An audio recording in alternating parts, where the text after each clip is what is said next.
Our next set of questions has to do with linear functions. For number 35, it asks which ordered pair is a solution of the equation y equals 3x. So what I'm going to do is I'm going to label my points x, y here, just so I remember which ones are x and which ones are y. And what I want to do is I want to plug my x in here, multiply it by the 3, and see if it equals the y. So I'm going to set it up like this. My y is negative 9. We want to know, does that equal 3 times negative 2? Well, this answer right here is negative 6, which means that is out. Next one, I'm going to take my y, which is negative 18, and I'm going to see if that equals 3 times my x, which is negative 8. This number right here is negative 24. Again, they're not equal. That one's out. I want to know if my y, which is negative 3, equals 3 times negative 8. That right there is negative 24. Again, we're out here. It must be D. Let's double check here. Our y is negative 30, and we have to do 3 times our x, which is negative 10. And 3 times negative 10 is negative 30. We know that this equals that. D is the solution.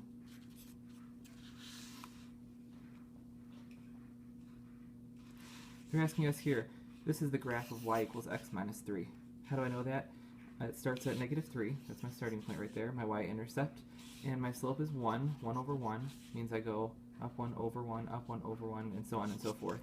So what we want to know is graphically which ordered pair is not a solution, which means if it's not a solution, it's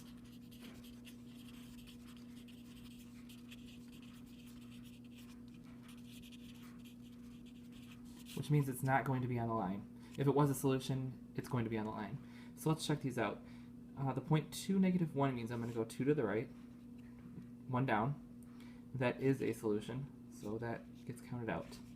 Negative 3, negative 6, I go negative 3 left, or I'm sorry, 3 left, and then 6 down. 1, 2, 3, 4, 5, 6.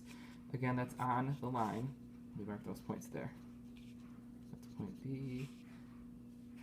That's point A. Okay, point C is 3, 0. I'm going to go to the right 3 and up 0. Again, we have another point on the line. That is a solution. And negative 4, negative 6, if I go negative 4, 4 that way, and then 6 down, 1, 2, 3, 4, 5, 6, that's point D. Point D is not a solution, it is not on the line. 37, they're saying boxes of car parts are stacked on top of each other on a workbench. The table below shows the height above the floor of the topmost box depends on the number of boxes. What's a rule for the height? So what I notice here is that I take 6 times 2 plus 36 for my boxes is 2. When my boxes is 3, I go 6 times 3 plus 36. Now what I'm noticing here is that the 6 stays the same and the 36 stays the same. 6 stays the same, 36 stays the same. Again, in this equation where I have 4 boxes, my 6 and 36 still stay the same. What's happening essentially is I'm taking my number of boxes and plugging it in this place next to the 6.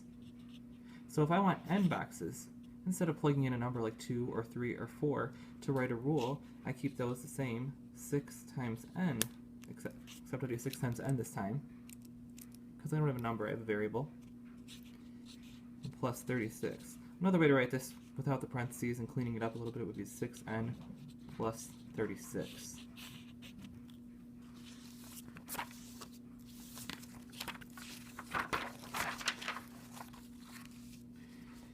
The next question says a plane descends by 4,500 feet in 5 minutes. What's the change in the plane's elevation? Change in the plane's elevation each minute. So I want to know change in elevation. My change in elevation is in feet, and I want to know per minute. Well, this looks like a division problem to me, so I'm going to go 4,500 divided by 5, and that's going to get me 900 feet per minute. Again, this is feet in my problem, and this is my minutes. So my feet and minutes translate over. Rob and his best friend John have the same birthday, but Rob is 5 years younger than John. So here's John's age 17, and Rob is 5 years younger, so I'm going to go 17, take away 5, well that's 12.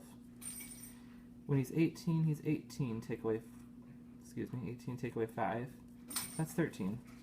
If he's 19, 19 take away